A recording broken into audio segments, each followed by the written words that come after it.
Welcome back to the Hephaestus Challenge right here on twitch.tv/The Rob and Dan Show, joined by a one Mr. Fourth Oracle. Ready for game number 3, Oracle? The only fourth Oracle. I'm ready. I'm ready. I'm excited to see this. It's my old team, the Mad Hatters, with Matasamo, which I'm really excited to see. I used to fly aboard his ship. He's going to be doing the gravitation this time, though. No Mobula. Nope.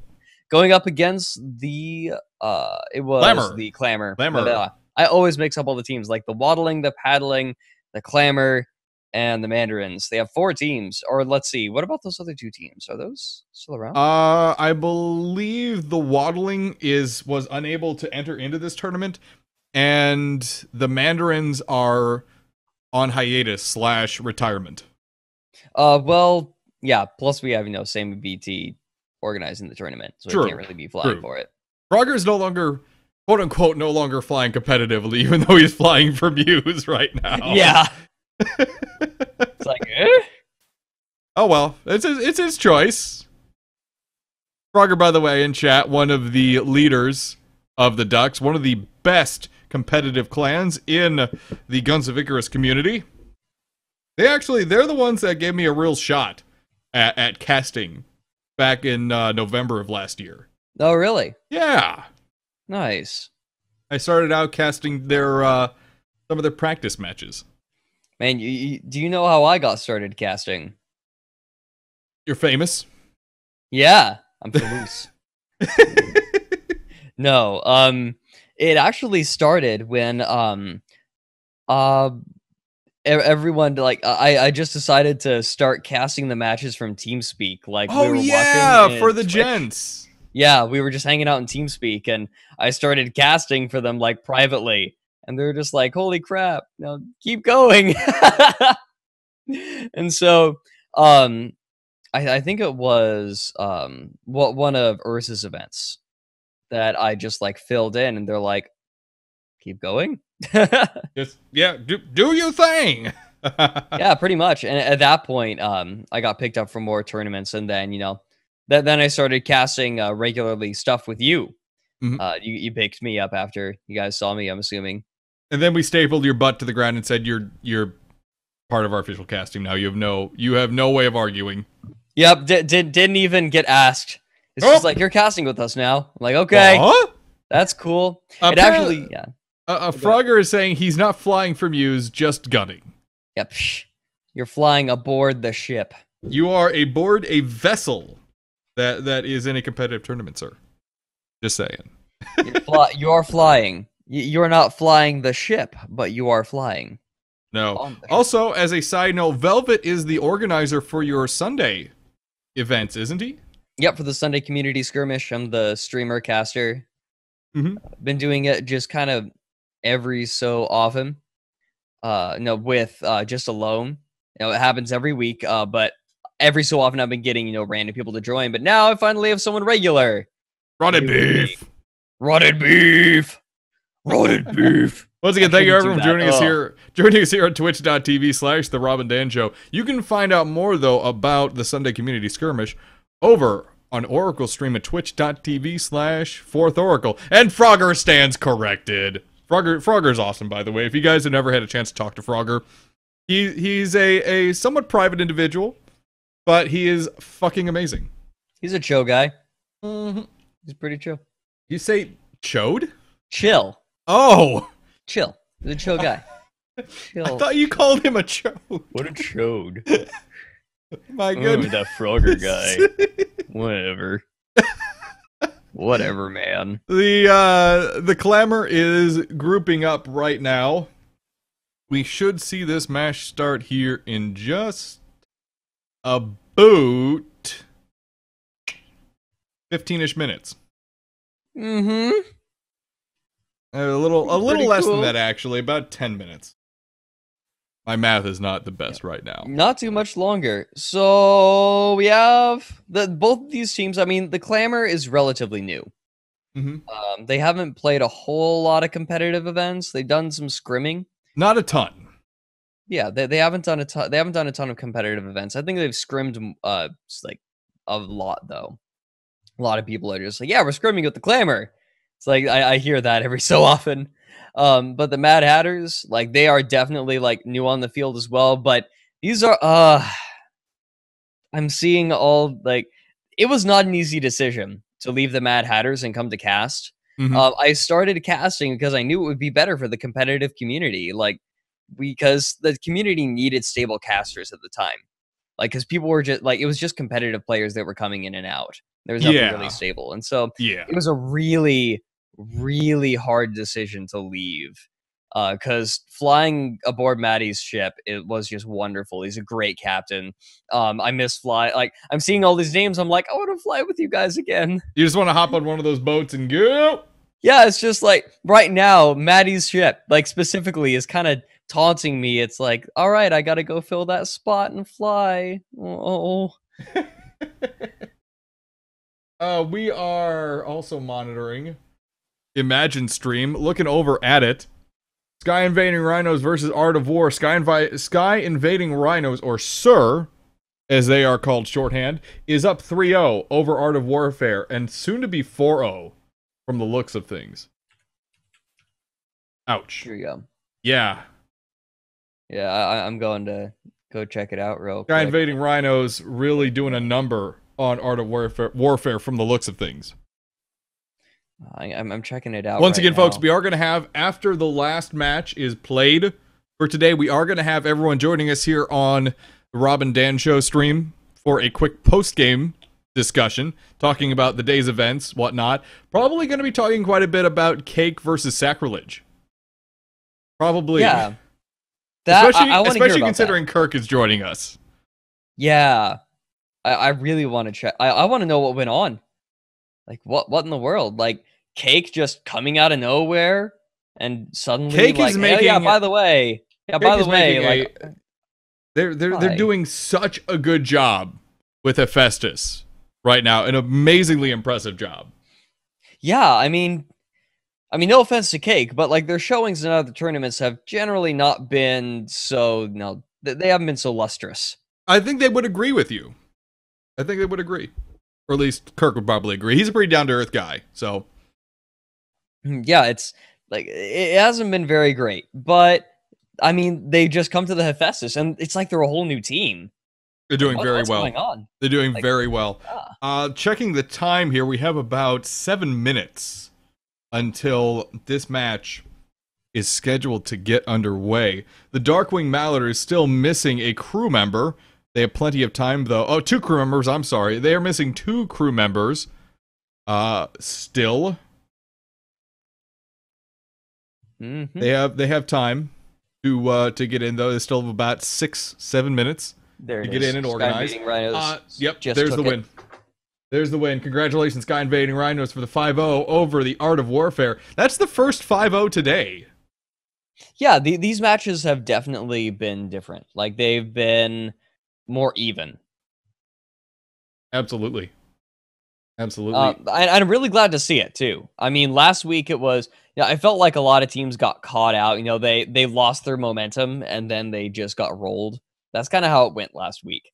For most of the games, the quad meta Midian match went differently, but I mean, it's quad meta Midian. I mean, you kind of expect it to go a certain way. But this week, it's really well fought. These are definitely this is what we were expecting from the Hephaestus and from this group specifically. I think we have teams that are on, like, I feel like a lot of the teams are very close right now in the competitive scene. We have a couple that have really stepped forward. I think the Glowwater Thralls are the big ones. With the Mandarin stepping aside, the Glowwater Thralls are I'd say pretty undeniably the best team around right now, and they're in our group. But I'd say like a lot of the other teams are pretty close right now, skill wise. Absolutely. Looking over at what's going on score wise for the overall divisions, and actually thank you to Imagine for the pre-match page that he puts up on the stream. It gives a win-loss page of everything going on. Cake and Holy Roman Army have yet to be beaten Holy Roman Army won their game today as well against DFS. Yeah, I mean, we're only in week 2. I think that we're going to start seeing more trends farther in. Like, I'd say around week 5, we can start saying, oh, yeah, these guys are really stepping forward. Yep. I definitely was not expecting Cake to do so well in that group. I mean, a lot of these teams are a little bit newer or a little bit rusty, but like, that's just impressive. I mean, I'm not like I think it says less about the other teams and more about Cake because they've been around for a long time, and it's about time they had their time to shine. As it stands for the Hammer division, I do believe Glowwater Thralls is unbeaten. I believe they overcame the Clamour last week. Correct me if I'm wrong. Let me see. Someone will correct me in chat if I'm wrong. Glowwater Thralls overcame the Clamour, yeah. I believe that was 5-3. And also, Riders, the Storm Riders, I believe they're 2-0 as well. Mm-hmm. Like, those are the... I think, like... Wait. Yeah, Storm Riders won today's match. I'm getting everything turned around.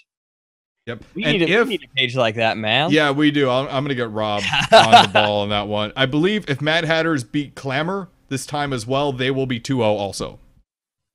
Mm-hmm. So with that being said, we will go ahead and take a look at the lobby here of what actually is going on. Load up, Guns of Icarus. Thank you. Appreciate it.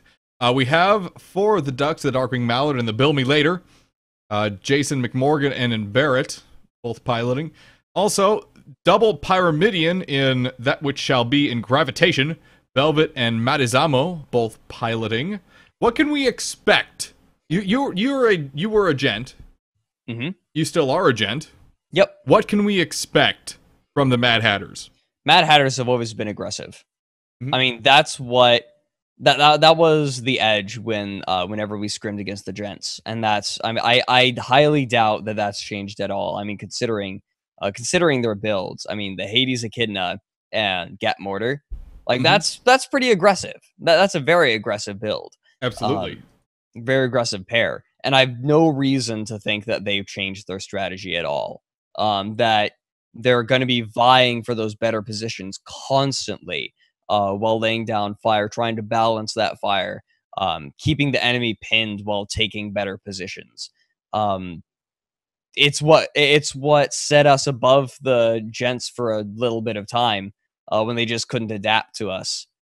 We'd win. Well, we won for a little bit. I remember I still remember. I have a little bit of pride when I say that we dominated the weekly events for a couple weeks there. Like, really dominated. We just came out of left field and crushed everyone. It felt good. It felt really good.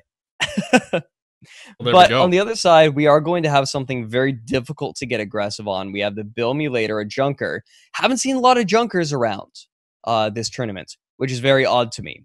But this time we're going to be seeing the meta Junker with the Hades and double Artemis port and the Gat Mortar starboard for brawling.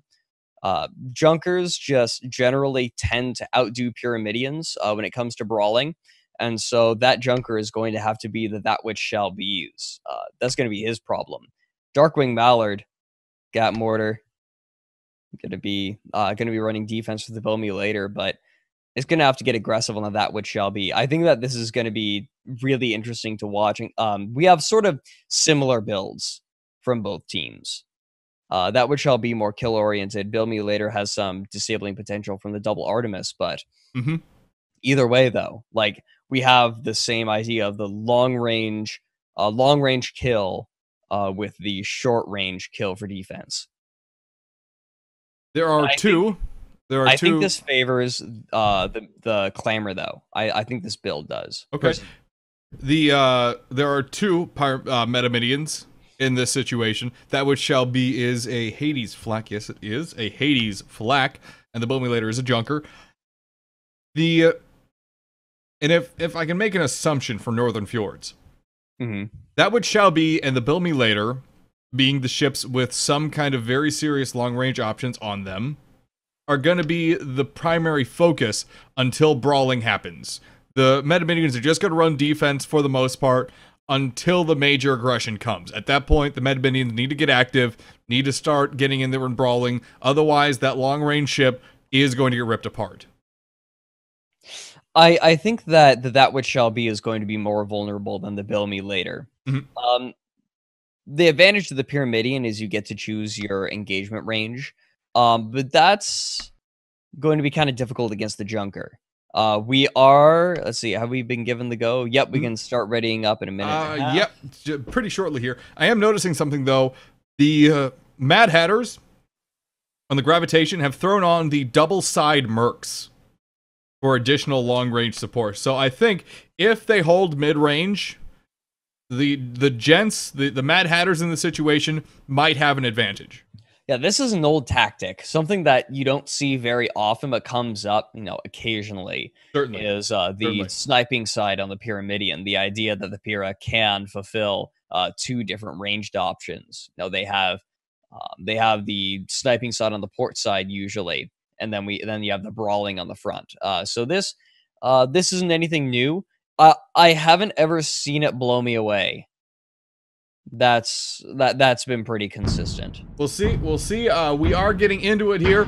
Game 3 of today's Hephaestus challenge here on twitch.tv/The Rob and Dan Show and over at robanddan.tv/live for dual stream access.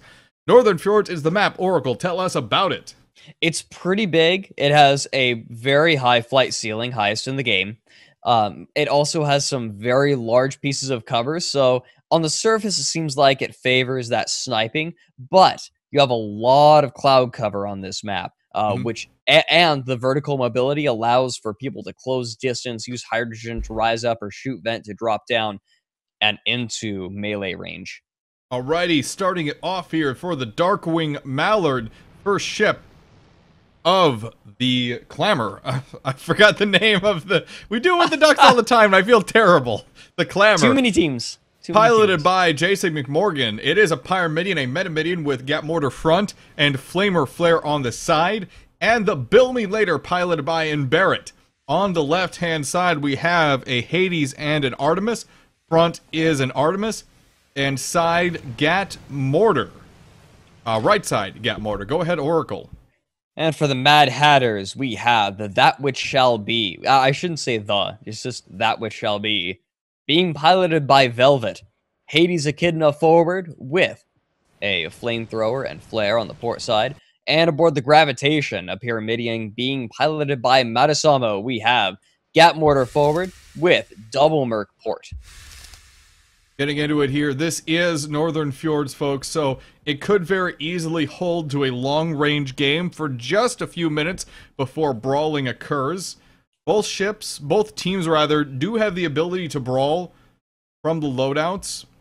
I'm not sure at this point because it looks like the Junker did change things up slightly between the lobby and the actual game itself. They do have quite a few Artemi on that Junker, so I'm not really able to say exactly which team is better equipped to long range.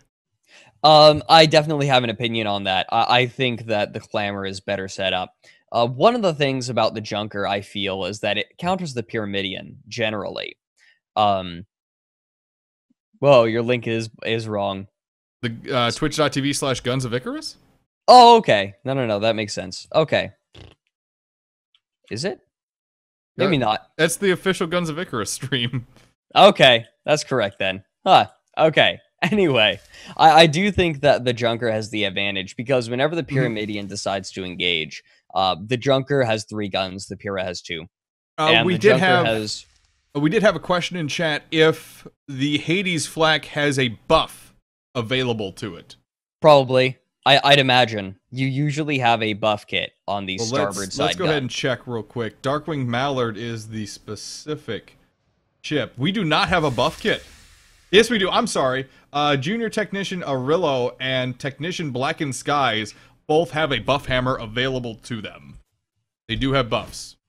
Yep, they are going for those quick kills. It's going to be a little bit more difficult to deal with fire, I think. I think that's what they decided to trade out for. They just have, one of them has better repairing tools. I would have put Imagine Stream on there, but I don't have the power to edit the overlays. That's Rob that makes all of them. So I'll have him. He'll have the correct, all the Hephaestus stream info. This is just the overlay I had available to me. Yep, it's what we got. What we got. See, this is what happens when mommy goes Rob away. isn't here, things are not 100%. It's like, mommy, feed me, make me graphics. Yeah, we're kind of lost without our techie. That's why it's the Rob and Dan show, not just the Dan and Rob's there too show. Absolutely. Again, I would have put Imagine's stream on there, but sorry, I can't edit them. Anywho, the Mad Hatter's taking Candy Mountain. Yeah, thank you. Yeah, they've got it. They like it. I think that's pretty normal of them to try and take this position. It's pretty defensible. Gives a lot of options. It has a lot of vertical cover too. It's just a really nice place to take. But gravitation has been spotted. They must know it. They're going to move into the clouds. Right now, I think, with the Hades Echidna, the Mad Hatters definitely want to try to get in as close as possible. But those spots are going to make it difficult for them to approach as soon as the Bill Mutilator pulls its guns into arc. We do have shots going out on the Darkwing Mallard. Spot has happened. Gravitation and that which shall be. Both getting pretty decent arcs on it. Bill Mutilator getting some fire on the Gravitation, though. Darkwing Mallard losing just a little bit of armor. Nothing to stress about whatsoever. No, when you're moving that fast, it's pretty easy to avoid those Hades and Echidna shots. But Bill Mutilator, it's got the Gravitation below it. It's dropping down, and it wants to use its Brawl side, but it's going to put itself in the arc of that which shall be. No, it's focusing on the Darkwing Mallard. They're going right for the Metamidian. Yep, absolutely. They want to get rid of that kill potential quick, but the Gravitation is overshot. It's going to turn around, and there's going to be a flanking position on the Clamour. Problem is, though, this is just going to allow the Clamour to target down one specific ship, and that which shall be is going to be the target. Armor's holding, and the Gravitation is in a very nice spot against the Darkwing. Armor's down. We need to see those mortars. Where are those mortars? They missed. Too late. Too late. Not quite there, and now it's going to be in an awful position. They were relying on getting that kill, but they overshot it. They did not need to go for the ram, and they pay for it. They pay flak for it. Shots missed as well. Darkwing Mallard did not have any armor there. All those flak shots missed entirely. Only one of them hit. Immensely devastating mistake for the Mad Hatters team. Yep, Darkwing Mallard eating a bit of damage, but it really needs to drop down and get out of here using the shoot vent to get out of there. And now it needs to repair for a little bit, but the Bill Mutilator is more than capable of taking care of that which shall be.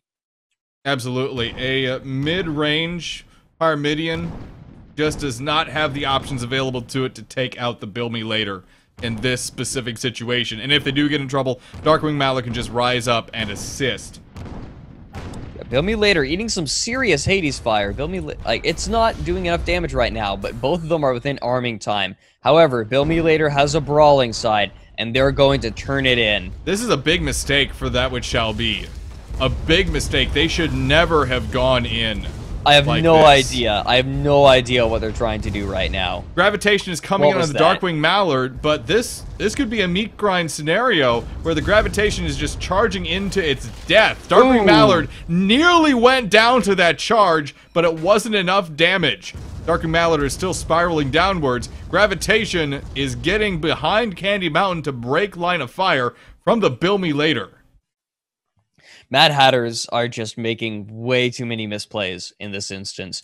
Like, the Gravitation is too ram happy. Like, that's the thing about the Metamidian, is you shouldn't feel pressured to try to get a ram out. Like, there's no pressure for him to. He just needs to come up behind one of the ships and keep the vertical position with them. Keep a good distance so that way your arc, they don't get out of your arc by rising or falling. The ram was unnecessary. They could have gotten the kill so easy otherwise. And they paid for the mistake. This is a tough situation for the Clamour, or rather the Mad Hatters, to deal with. Clamour is in a pretty good situation, except for the Darkwing Mallard's hull armor, which is nearly non-existent. I think that's going to have to be their target. Bill Me Later has not been showing a lot of initiative when it comes to, getting those guns into arc, and I think that the Mad Hatters can abuse it a little bit. Darkwing Mallard eating some Gatling fire, but the Gravitation has double Gat on it. Doesn't matter.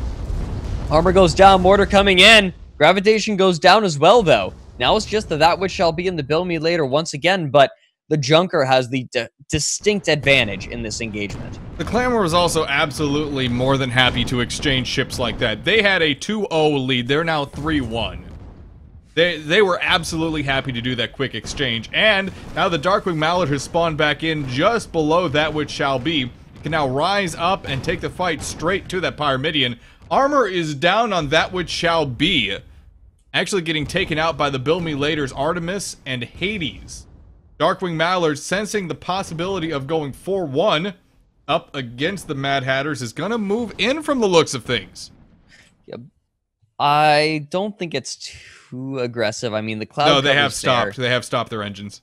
Yeah, they're a bit afraid of the clouds. I think they could have done it, but they don't know where the gravitation is. They don't know how far away it is. And if the Darkwing Mallard comes out of the clouds, there goes its cover. Very tough situation right now for the Mad Hatters. They made a couple mistakes. They did just charge in. Gravitation, or rather, that which shall be specifically into a 2v1 scenario that just did not swing in their favor at all. If you're the Mad Hatters, Oracle, what do you do? You use the clouds. You use the clouds more than you had been. I mean, the Darkwing Mallard, it has a flare gun, but it's not using it really. They might be afraid of that flare gun, but right now I think they can use this cloud cover to get around Candy Mountain here. That's what this big mountain is with the arch in it. It's called Candy Mountain. Generally, by the competitive players. This is Candy Mountain right here on the stream. This is what Candy Mountain is. But they can come around it. They can use it for cover, and they could potentially try to blindside up, or they can just spot them. They might just go straight at them, which I think is a big mistake. The Junker is going to have a distinct advantage. You never want to approach a Junker from a long range. They're just going to snipe you down. 3 light cannons beats 2.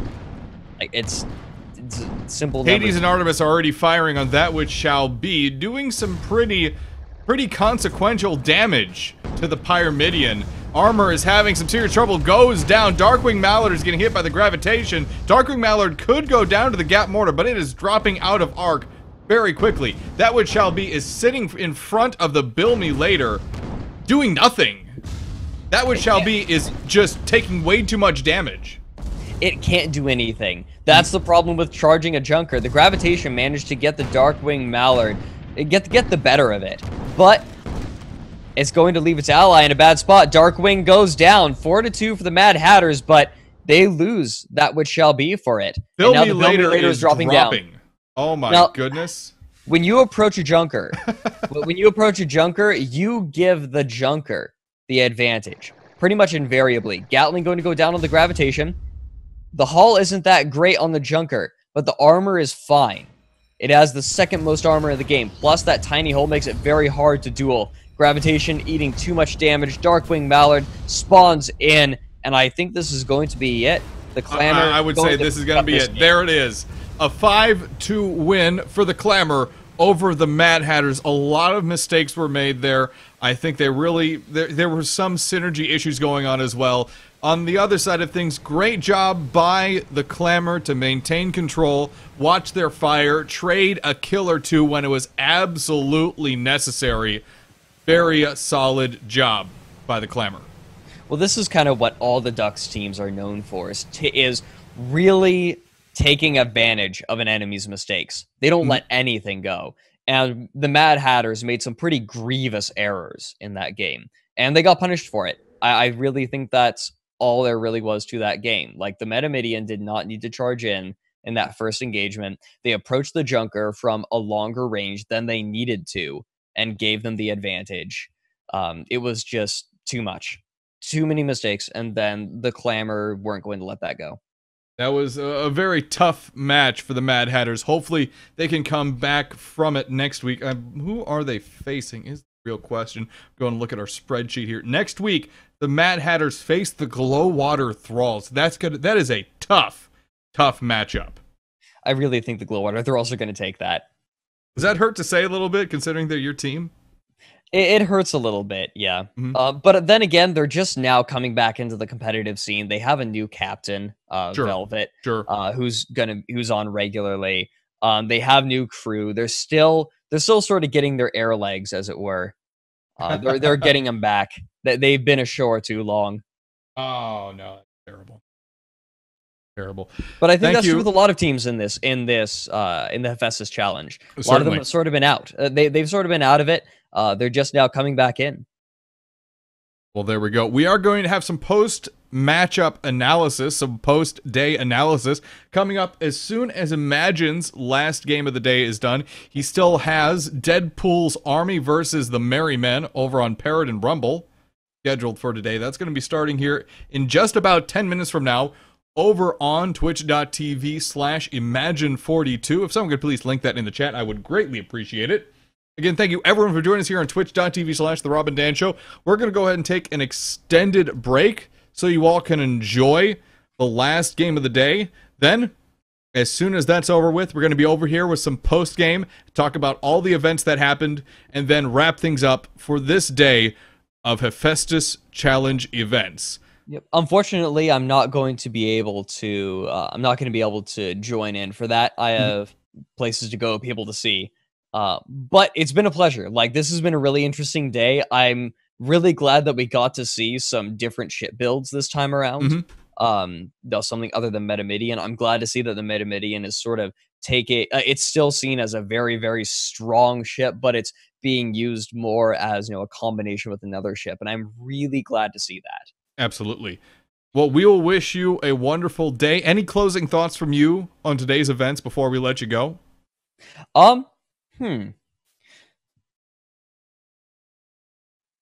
Why are we not seeing as much of the Junker? That's a good question. I really want, if there's one thing I'd ask that you guys talk about while I'm gone, it's during the sort of post-day analysis, ask the question, why weren't there more Junkers? Because I think that is a huge question. I think that Junkers hard counter Pyramidians in just about every way imaginable. It nullifies the Pyramidians' advantage of being able to choose the distance. Long range, they beat the Pyrrha. Close range, they beat the Pyrrha. They have one more gun. It's impossible to approach it. So why? And Pyramidians have been all over the place. Why aren't we seeing more Junkers? I want that to be like a topic, at least a topic. A topic. Well, we'll do our best to make it a topic. All right. Thank you so much, Oracle. Have a wonderful day. Hopefully, you guys all catch Oracle's stream tomorrow for the, what is it called? It's the Sunday Community Skirmish. Sunday Community Skirmish. There we go. I keep forgetting the name of it for some reason. And you can find that over at twitch.tv/4thOracle. Thank you so much, folks, for joining us. We'll be back as soon as the last game is done with for post-game analysis. But now, a short commercial timeout and then an extended break. So Imagine's last game can happen. Again, that's over on Imagine42 stream, twitch.tv/Imagine42. It is in chat for those that would like a link. You can also see both streams over at robanddan.tv/live. Thank you so much for being here, Oracle. We will see you tomorrow. Have a wonderful day. Yeah, you too. You're watching twitch.tv/The Rob and Dan Show and the Hephaestus Challenge.